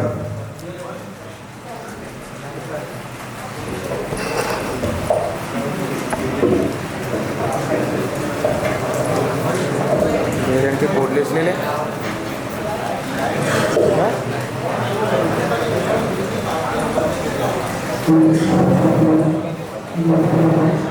નમસ્તે વિદ્યાર્થીઓ, મારું નામ પ્રજાપતિ ધૈર્ય છે. તો આજના મેચ સેમિનારની અંદર મારો ટોપિક છે મેથેમેટિક્સ ઇન ક્રિકેટ. એટલે કે તમે બધા જ ક્રિકેટ રમતા જશો, પણ તમને ખબર છે કે ક્રિકેટ એ માત્ર રમત નથી, પણ તેની અંદર ઘણું બધું ગણિત છુપાયેલું હોય છે. જેમ કે દરેક બોલ, જ્યારે બોલર બોલ ફેંકે છે તે કેટલી સ્પીડથી, કેટલી એંગલથી, તેમજ જ્યારે બેટ્સમેન હોય છે તે બોલને હિટ કરે છે, ફિલ્ડર હોય છે તે કેવી રીતે કેચ કરે છે, તે બધાની અંદર ગણિત છુપાયેલું હોય છે. તો આજે આપણે ચર્ચા કરીશું કે બોલનો એંગલ અને ગતિ, બેટની હિટિંગ ફોર્સ, ફિલ્ડરની પોઝિશન, સ્કોર અને એવરેજની ગણતરી, પ્રોબેબિલિટી એટલે કે વિકેટ મળશે કે નહીં તેની શક્યતા, speed of the ball and last swinging cricket. આટલા મુદ્દા વિશે આપણે ચર્ચા કરીશું. તો જ્યારે બોલર બોલ ફેંકે છે તો તે કઈ દિશાથી કેટલી સ્પીડથી ફેંકે છે તેની અંદર ગણિત છુપાયેલું હોય છે. અને આપણે ફિઝિક્સ અને મેથેમેટિક્સની લેંગ્વેજમાં આપણે પ્રોજેક્ટાઇલ મોશન એટલે કે જે તમે 11મા ધોરણમાં ભણી ચૂક્યા છો, પ્રક્ષેપ ગતિ, તેને આપણે ઇંગ્લિશમાં પ્રોજેક્ટાઇલ મોશન કહે છે. એટલે કે પ્રોજેક્ટાઇલ મોશન એટલે કે પ્રક્ષેપ ગતિ, કોઈ પણ વસ્તુને તમે 45 ડિગ્રીના એંગલથી હિટ કરો તો તે વધારે દૂર જાય છે. એટલે કે બેટ્સમેન જ્યારે બોલને 45 ડિગ્રીના બોલથી હિટ કરે બેટથી, તો તે વધારે દૂર જાય છે. હવે એટલે કે બેટિંગમાં પણ મેચની ગણતરી બધું બહુ મહત્વની બને છે. હવે આપણે જાણીશું સ્કોર એન્ડ એવરેજની ગણતરી. દરેક ખેલાડીનો સરેરાશ, જ્યારે તમે મેચ જોતા હશો તો દરેક ખેલાડીનો સરેરાશ સ્કોર એક બતાવતા હશે. તો તે કેવી રીતે શોધાય છે? તો તેની અંદર એક ખેલાડીએ કરેલા કુલ રન, ખેલાડી કેટલી વાર આઉટ થાય છે, તે આપણે તેને ભાગાકાર કરતા તો આપણને સરેરાશ તેનો જવાબ મળે છે. આપણે એક ઉદાહરણ દ્વારા સમજીએ કે જો કોઈ ખેલાડી 5 ઇનિંગમાં 200 રન કરે, 5 ઇનિંગમાં 200 રન કરે અને 4 વાર આઉટ થાય, તો આપણે 1200 રન કર્યા તેને અને 4 વાર આઉટ થયો, એટલે કે 200 કરેલા તેને રન અને 4 વાર તે આઉટ થયો, તેનો આપણે ભાગાકાર કરીએ તો આપણને 50 જવાબ મળશે. તે તેની સરેરાશ એવરેજ છે. આ તમે જે ગ્રાફ જોઈ શકો છો ને, તે એક ટીમનું એક ગ્રાફ છે. તેની અંદર તમે જોઈ શકો 3 થી 4.5 ની વચ્ચે ગ્રાફ વધારે ઉપર જાય છે, કારણ કે પહેલા જ્યારે મેચ ચાલુ થઈ ત્યારે તે લોકોને કોઈ પ્રોબ્લેમ હશે કે કંઈ ખબર નહીં પડી હોય તે વખતે ગ્રાફ થોડો નીચે છે, પણ જ્યારે આ ગ્રાફ પેલા બેટ્સમેન એટલે કે તેમના કેપ્ટને જોયો તો તેમને પછી તેમને કહ્યું કે તમે આ રીતે આવું કરો તો તે વધારે રન બનાવી શકશે. એટલે કે ક્રિકેટની અંદર બધા દરેક લોકોને જ્યારે બેટ્સમેનને આ ગ્રાફ જોઈને ટીમ લોકોને વધારે ખબર પડે છે કે તેમને કેવું પરફોર્મન્સ આપવું જોઈએ. હવે આપણે જોઈશું મજબૂત વિસ્તાર અને સરેરાશ. એટલે કે તમે આ જે ફોટો જોઈ શકો છો તેની અંદર અહીંયા આગળ એક બેટ્સમેન હોય છે, તેને કેટલા સિક્સર મારી છે તે આપણે પર્પલ કલરની લાઈન દ્વારા ડ્રો કરેલી છે. તો તમે જોઈ શકો છો કે બેટ્સમેને રાઈટ તરફ એટલે કે જમણી બાજુ વધારે સિક્સર મારી છે. તો આના દ્વારા તેનો સૌથી મજબૂત હિટિંગ એરિયા છે. તો આનાથી શું થાય, તો જે વિરોધી ટીમના કેપ્ટન હોય છે ને તેમને ખબર પડે કે મારા ફિલ્ડર્સને કે બાજુ વધારે રાખવા, તેથી મને વધારે વિકેટો મળે. હવે આપણે જોઈશું સ્પીડ ઓફ ધ બોલ. એટલે કે બોલ સ્પીડ અને તેની ડિસ્ટન્સ બેટ્સમેનને પહોંચવા સુધીનો સમય નક્કી કરે છે. જેમ કે ઉદાહરણ તરીકે આપણે લઈએ તો 20 મીટર ડિસ્ટન્સ 0.5 સેકન્ડમાં કોઈ વસ્તુ જો કાપે તો તે 40 મીટર પ્રતિ સેકન્ડની ઝડપથી ગતિ કરે છે. આ સ્પીડ માપવા માટેનું સૂત્ર છે કે ડિસ્ટન્સ ભાગ્યા સમય. એટલે કે તમે જેટલું સમય કેટલું અંતર કાપ્યું અને કેટલા ટાઈમમાં કર્યું તો તેનો જવાબ આપણને મળશે. હવે આપણે જોઈશું સ્વિંગિંગ ક્રિકેટ. સ્વિંગિંગ ક્રિકેટ એટલે જ્યારે કે બેટ્સમેન બોલને હિટ કરે છે તો તે આકાશમાં જાય છે. આકાશમાં હવાનું પ્રમાણ વધારે હોય છે, તેથી બોલની ગતિમાં અવરોધ આવે છે, તેને આપણે સ્વિંગ કહે છે. કેમ કે બેટ્સમેન જ્યારે બોલને હિટ કરે તો તે ઉપર જઈને તેની દિશા પણ થોડી બદલી કરે છે, તેથી બોલને પણ વધારે જોર કરવું પડે છે. તેથી તે બેટ્સમેન જો વધારે સ્પીડથી ગતિ કરે તો વધારે બેટથી હિટ કરે તો તે વધારે દૂર જશે. જેટલું વધારે ઉમડીથી વધારે એટલી બેટ્સમેન એટલે બોલ હવામાં વધારે સ્વિંગ કરશે. હવે આપણે ફિલ્ડિંગ અને પ્રોબેબિલિટી વિશેની માહિતી મેળવીશું. પ્રોબેબિલિટીથી ફિલ્ડર્સને બદનામ કરવાની આગાહી મળે છે કે આ બોલ પર વિકેટ મળશે કે ખેલાડી આઉટ થશે વગેરે. હવે આપણે એક ઉદાહરણ દ્વારા સમજીએ કે આ ફિલ્ડર્સની શું છે. તો જો બોલર 6 બોલ ફેંકે એટલે કે 1 ઓવર ફેંકે અને તે 2 વિકેટ લે, એટલે કે 1 ઓવરમાં 2 વિકેટ લે, તો આપણે તેનો ભાગાકાર કરીએ કે 2 બોલ અને ભાગ્યા 1 ઓવર, તો આપણે 33% કે કોઈ પણ ખેલાડી 33% એટલે કે 6 બોલ ફેંકે 2 વિકેટ લે તો તે 33% વિકેટ લેશે તેવું આપણે કહી શકાય. હવે આપણે સ્ટ્રાઇક રેટની ગણતરી વિશે માહિતી મેળવીશું કે આપણે જે લાઈવ મેચ જોતા હોય છે તેની અંદર દરેક ખેલાડીની સ્ટ્રાઇક રેટ બતાવે છે કે આ ખેલાડી આટલી વારમાં તેને આટલા રન કવર કર્યા વગેરેની માહિતી. તો એ કેવી રીતે શોધાય છે,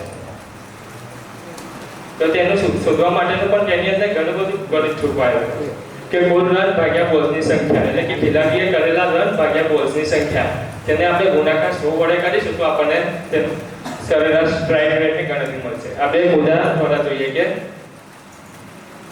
જો કોઈ ખેલાડી 40 રન કરે, 40 બોલમાં 60 રન કરે તો આપણે 60 રન ભાગ્યા 40 બોલ એટલે કે 60 રન ભાગ્યા 40 બોલ, આનો ગુણાકાર આપણે 100 દ્વારા 100 કરીશું તો તેને આપણને 150 જવાબ મળશે. તે તેની સ્ટ્રાઇક રેટની ગણતરી છે.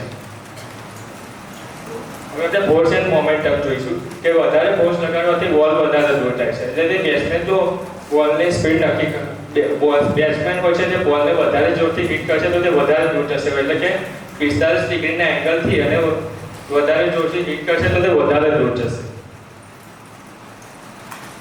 હવે દરેક જગ્યાએ એઆઈ આવી છે. તમે જોતા હશો કે આપણે નોર્મલ લાઈફમાં પણ ઘણી બધી જગ્યાએ એઆઈ આવી છે. તો એઆઈ ક્રિકેટમાં શું આવ્યું છે, તો ક્રિકેટની અંદર આજની ક્રિકેટની અંદર એઆઈ અને હાવાકાઈ ટેકનોલોજીનો ઉપયોગ થાય છે. હાવાકાઈ ટેકનોલોજી એ છે કે એની અંદરથી આપણને ખબર પડે કે સ્પીડ કેટલી છે, બોલ હવામાં સ્વિંગ થયો કે નહીં, બોલે કેટલી દિશા બદલી વગેરેની માહિતી આપણને હાવાકાઈ ટેકનોલોજી દ્વારા મળે છે. હવે આરબીડબ્લ્યુના નિર્ણય માટે પણ જે અમ્પાયર હોય છે તેમને આ હાવાકાઈ ટેકનોલોજીનો ઉપયોગ કરે છે. તેના દ્વારા તેમને ખબર પડે છે કે કેવી રીતે આ બેટ્સમેન આઉટ છે કે નહીં. તેની અંદર નાના માપ પણ જોઈને તે કહી શકે છે કે બેટ્સમેન આઉટ છે કે નહીં. હવે કેમેરાની અંદર શું ટેકનોલોજી છે, તો કેમેરાની અંદર પણ એઆઈ આધારિત ગણિત અને અલ્ગોરિધમ દ્વારા એટલે કે હાવાકાઈ ટેકનોલોજી તેની અંદર ઇન્સ્ટોલ કરેલી હોય છે. તેના દ્વારા આપણને ખબર પડે કે એટલે કે બેટ્સમેનને ખબર પડે, બેટ્સમેનને કેમેરા મેનને ખબર પડે કે અંદર કેટલી સ્પીડથી બોલ ગયો, ક્યાં ગયો વગેરેની કેમેરામેનને ખબર પડે છે અને તે આપણને લાઈવ સ્ક્રીન આપણે ટીવી પર દેખાય છે. હવે ડીઆરએસ પદ્ધતિનું કારણ ડીઆરએસ પદ્ધતિનું સંચાલન એટલે કે વરસાદને કારણે મેચ અટકાય તો એઆઈ દ્વારા બધાને ખબર પડે છે કે આ ટીમે આટલો સ્કોર કર્યો, કેવી રીતે કર્યું, કઈ ટીમ વધારે આગળ છે, તે દ્વારા અમ્પાયર ડિસિઝન લઈ શકે છે કે આ ટીમને આપણે વિનર બનાવી કે નહીં. તો આજે આપણે શું શીખ્યા કે ક્રિકેટમાં દરેક એંગલ બધી જ જગ્યાએ ગણિતનો સમાવેશ હોય છે. એટલે કે કહી શકાય કે ક્રિકેટ અને ગણિત વચ્ચે ગાઢ સંબંધ છે. એટલે કે ક્રિકેટ એ ગણિતમાં ક્રિકેટ જીવન છે. Thank you.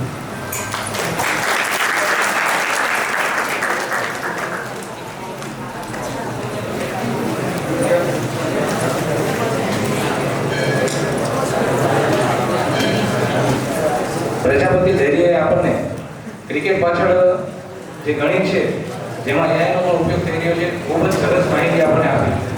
હવે પછી તમે જ્યારે ક્રિકેટ જોશો ત્યારે તમારા સમક્ષ આવા કોઈ ગ્રાફ આવે તો તમને તરત જ યાદ આવશે કે આની પાછળનું શું ગણિત છે. હવે આગળ આપણે પ્રોગ્રામને આગળ તરફ લઈ જઈએ. કિશન ઠાકોર જે છે એ મેથેમેટિક્સ બિહાઇન્ડ ગાઈડ ટોપિક જે છે તમારી સમક્ષ લઈને આવી રહ્યો છે. હવે ટૂંક જ સમયમાં ઉત્તરાયણ નામનો તહેવાર જે છે એ આવવાનો છે. હવે એમાં જે આપણે પતંગ ચગાવીએ છીએ એની પાછળ કઈ ગણિત છુપાયેલું છે, કઈ વિજ્ઞાન પણ છુપાયેલું છે. વિજ્ઞાનની વાત કરું તો વિજ્ઞાનમાં એવું છે કે જે પતંગ ઉડે છે તેમાં ટોટલ 4 પ્રકારના જે બળ જે છે ભાગ આપે છે. જેમાંની વાત કરીએ તો વેગ એટલે કે વજન બળ છે, lift force, brake force, brake force એટલે કે અવરોધક બળ અને ટેન્શન ફોર્સ એટલે કે તણાવ બળ. આવા બળોને ધ્યાનમાં લઈને પતંગ જે છે એ આકાશમાં ઉડાન ભરે છે. તો Kishan Thakor mathematics behind guide તમારી સમક્ષ રજૂ કરે છે.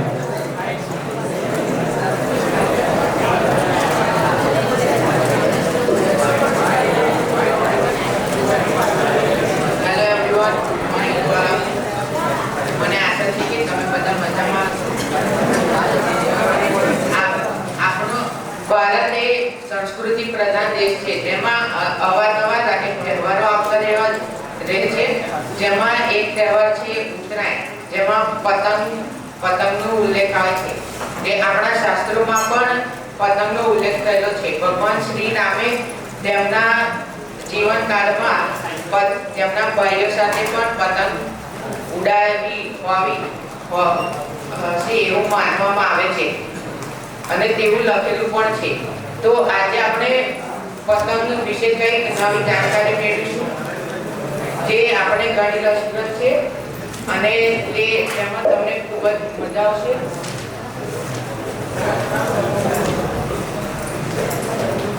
તો પતંગ એક ઉત્તરાયણ એ આપણા ભારતનો તહેવાર છે. એટલે આપણને બધાને એવું હશે કે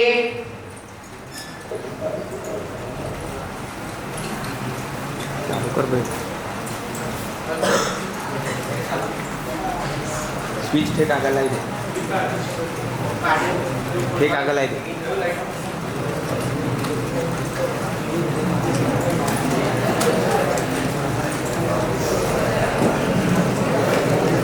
તેલ વધે ભાઈ દોરી વાળો.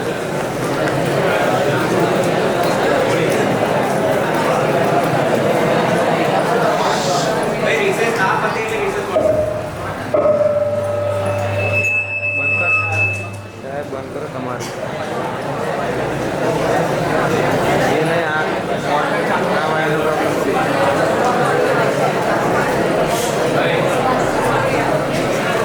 તો આપણને બધાને એવું છે કે ઉત્તરાયણ આપણા ભારતનો તહેવાર છે. એટલે પતંગની શોધ પણ આપણા ભારતનો જ થયો છે. ના, પણ એવું નથી. પતંગની શોધ ઈસવીસન પૂર્વેની 3જી સદીમાં ચાઇનામાં થઈ હતી. 2 ચાઇનીઝ સૈનિકો જેમનું નામ મોજી અને દુબન લોકો છે તેઓ બંને સૈનિકો તેમના વેકેશન દરમિયાન એક કહેવાય કે ફરવા નીકળ્યા હતા ત્યારે તેઓ ફરતા એક ખેતર નજીક આવ્યા. તેમણે જોયું કે એક ખેડૂત ખેતી કરે છે તેની ટોપી હવામાં ઉડી જતી હોય છે. ત્યારે તેને એક દોરીના સહારે એક દંડે એક લાકડીનો જે દંડો કહેવાય તેને સાથે બાંધી રાખે છે, જેથી પતંગ એ ટોપી પતંગની જેમ હવામાં સ્થિર રીતે ઉડે છે, જે તેઓ જોવે છે. અને પછી ત્યારે તો તેઓ વિચાર કરતા નથી, પરંતુ જ્યારે તેઓ પોતે એક વેકેશન પૂર્ણ થાય છે અને તેમની એકેડમીમાં જાય છે અને તેમને ઓપરેશન મળે છે. અને ત્યારે ત્યારે એક ઓપરેશન દરમિયાન સામેના જે સૈનિકો હોય છે તે તેમને મારવા માટે પ્રવૃત્ત થયા. ત્યારે તે ફસાઈ જાય છે એક જંગલમાં તે બંને, અને ત્યારે તેઓ તેમની શોધખોળ માટે તેમના પક્ષના એટલે કે જે આ ત્રિમૂર્તિ અને રૂપન સૈનિકો આવે છે તેમને શોધખોળ માટે તેઓ ફરે છે. ત્યારે તેઓ એક પ્રકારે આવી એમને વિચાર આવે છે કે આપણે તો એક હતું કે આ હતો હવે પતંગ ટાઈપ બનાવ્યું. તેઓ એક એવું વસ્તુ લે છે, લાકડાનું બાંસ અને કાગળ તેમની પાસે જે હતું તેનાથી તેમને પતંગ બનાવી અને તેની પર એક હેલ્પ એમ લખીને ઉપર હવામાં છોડી. તો તે પતંગ હવામાં તેઓ જોઈ છે તો તેમના સૈનિકો તેમને રેસ્ક્યુ કરીને બચાવી લે છે, જેથી તે તેમનું જીવન આગળ એમ ચાલે છે. અને તેઓ પતંગના શોધક કહેવાય છે. અને તેની એવું કહેવાય કે તેમણે જ પતંગની શોધ કરી હતી. આપણે તો પતંગને માત્ર મહોત્સવ માટે ઉડાવીએ છીએ, પરંતુ તેમને ત્યારે જ્યારે પતંગની શોધ કરી હતી ત્યારે તેમને શંકર સમયની સાગરની જેમાં તેમણે વાપરી હતી. તો આપણે આજે જોઈશું કે પતંગમાં કેવું ઘણું રસપ્રદ ગણિત છુપાયેલું હોય છે, જે આપણે આજે જોઈશું. તો તેમાં પ્રથમ છે આકારનું ગણિત. તો પતંગ એક ચોરસાકાર આકાર હોય છે, જેમાં બે જોડીઓ બાજુઓની સમાન લંબાઈની હોય છે.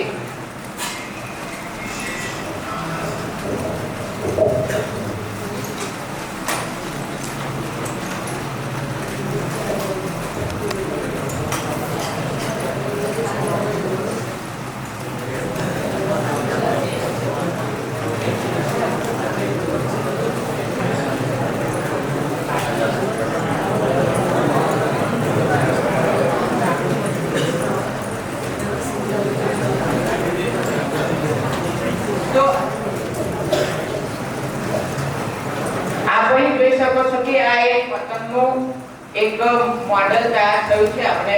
તો તેમાં અહીં આ પતંગ એક ચોરસાકાર આકાર હોય છે, જેમાં એને આગળ ABCD આકાર તરીકે દર્શાવેલો છે. અહીં AD AC અને BD એમ બંને વિકર્ણ છે. તો તેમાં અહીં બે બાજુઓ સમાન છે, એટલે કે આ AB બરાબર AD અને BC બરાબર CD આ બંને બાજુઓ સમાન હોય છે. અને તેમાં ક્ષેત્રફળનું સૂત્ર બરાબર હાફ D1 * D2, એટલે કે આ સૂત્ર અહીં લાગુ પડશે, એટલે કે હાફ D1 * D2. એટલે આ જે AC છે એ D1 છે અને BD છે એ D2 છે. એટલે કે અહીં AC બરાબર 40 સેમી હોય અને BD બરાબર 30 સેમી. એટલે કે આ સૂત્ર લાગુ પાડીએ તો હાફ * D1 * D2, એટલે કે હાફ * 40 * 30, એટલે કે 20 40 600 સેન્ટીમીટર સ્ક્વેર એવું તેનું ક્ષેત્રફળ મળે છે. પતંગમાં યોગ્ય માપ અને પ્રમાણ રાખવું પણ જરૂરી હોય છે. પતંગ બનાવવા માટે યોગ્ય પ્રમાણ તેમાં સામાન્ય પ્રમાણ એટલે કે લંબાઈ અને પહોળાઈ રાખવાની હોય છે. તેનું સામાન્ય પ્રમાણ લંબાઈ જેમ પહોળાઈ બરાબર 5:4 હોય છે. જો પહોળાઈ 40 સેન્ટીમીટર હોય તો લંબાઈ બરાબર 5/4 × 40 × બરાબર 50 સેન્ટીમીટરનો સ્ક્વેર. તેમાં સમમિતિ પણ જાળવવાની હોય છે. તો પતંગ બંને બાજુથી સમાન હોય છે. જો એક બાજુથી પતંગ ભારે હોય તો પતંગ અસંતુલિત બને છે, એટલે કે આપણી ભાષામાં જેને નમણ કહેવામાં આવે છે. આ એક પતંગ છે. અત્યારે જો ધારો કે આ એક બાજુ છે,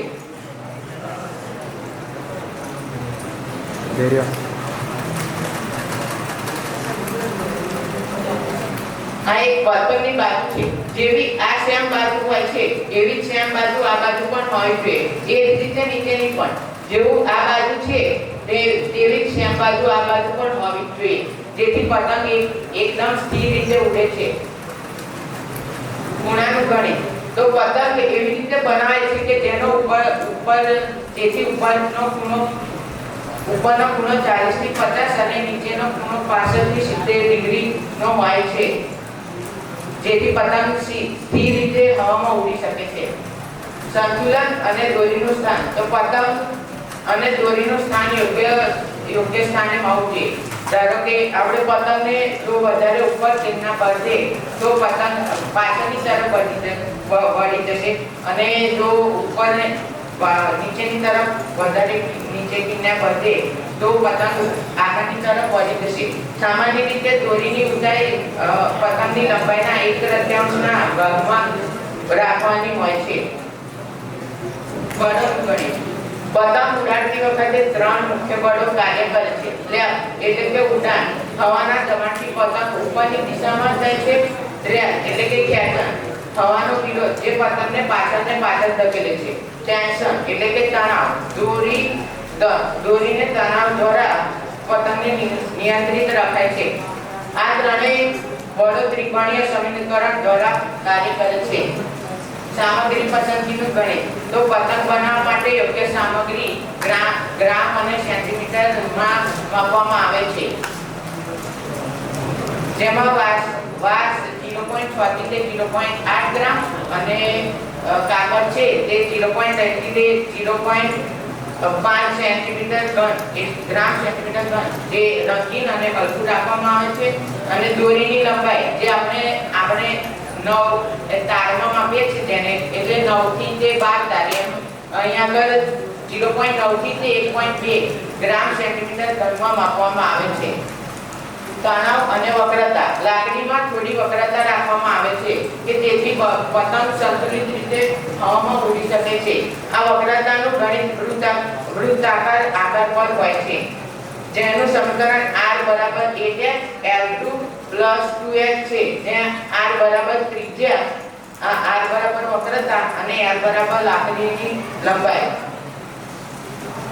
વજન અને ઘનતા. તો સામગ્રીનું વજન પતંગની ઉડાનને અસર કરે છે. હલકી લાકડી એટલે કે વધુ ઉડાન અને ભારે લાકડી તો વધુ સ્થિરતા. એટલે કે જો તમે વધુ હલકી લાકડી લો તો તમારે પતંગને ખેંચવામાં અને ઢીલ આપવામાં વધુ સરળતા રહે છે, અને ભારે લાકડી એટલે કે પતંગ વધુ સ્થિર રીતે ઉડ્યા જ કરે છે.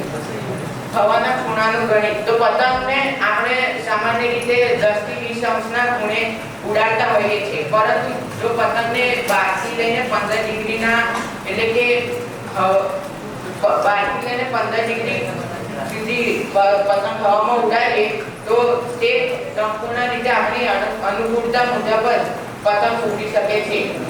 હવાના ઝડપ અને દબાણ n વચ્ચેનો સંબંધ. જો હવાને ઝડપ બમણી થાય તો પતંગની ઉડાન 4 ગણી વધે છે, એટલે કે n ચલે છે v2. દોરીની લંબાઈનું ગણિત. જો પતંગની ઊંચાઈ h અને દોરીનો ખૂણો હોય θ હોય તો દોરીની લંબાઈ l ગણી હોય છે. એટલે કે જો તમે પતંગ હવામાં સરળતા એટલે સારી રીતે બધાની પતંગ કાપવા માટે અને ઉડાડવી હોય તો આપણે હવામાં તેને તેને 800 થી લઈને 1000 મીટર સુધી દોરી મૂકવી પડે, જેથી કરીને આપણે હવાનું સંતુલન પણ આવે પતંગમાં અને બીજાની પતંગ કાપવામાં વધુ સરળતા રહે છે. રંગો અને પેટર્નમાં ગણી એટલે કે colour and pattern in mathematics. પતંગોની ડિઝાઇનમાં સમૃદ્ધતા હોવી જોઈએ કે તેમાં સમૃદ્ધતાની જરૂરિયાત અને પેટર્નનો ઉપયોગ થાય છે. ફેસ્ટિવલ પતંગમાં જ્યોમેટ્રિક સંતુલન અને સુંદર ડિઝાઇનની જરૂરત પડે છે. પતંગની સ્પર્ધામાં ગણી તો પતંગ કાપતી વખતે બળનું સંતુલન મહત્વનું હોય છે, જેમાં T બરાબર L + T2 - 2L T cos θ, જેમ T બરાબર દોરીનો તાણ, L બરાબર ઉડાન અને T બરાબર ખેંચાણ હોય છે. આધુનિક પતંગ એન્જિનિયરિંગ. આધુનિક પતંગ એન્જિનિયરિંગમાં CAD સોફ્ટવેર અને air force simulation, difference equation and vector calculus નો ઉપયોગ થાય છે.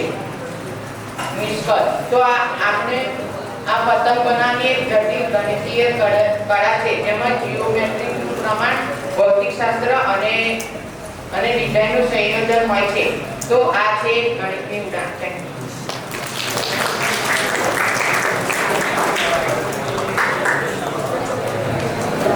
બધા મિત્રો એક વખત જોરદાર તાળીઓ.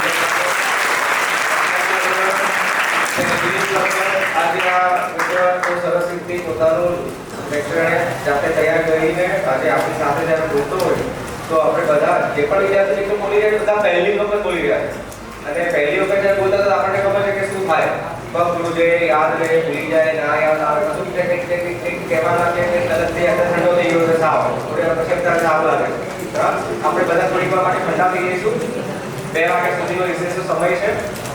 ત્યાંથી વેન પડશે રિસેસ પૂરી થવાનો, પછી આપણે તરત આપણે કેમ્પસ આ લોબીમાં અંદર આવી જઈશું અને 2 વાગે શાર્પ આપણે ફરીથી શરૂ કરી દઈશું. 2 વાગે આપણે પહેલું સેશન રહેશે. આપણે ઓનલાઈન જે ગણિતશાસ્ત્રી છે એને બોલાવીએ છીએ અને એમને ટાઈમ આપીશું છે 2 વાગે.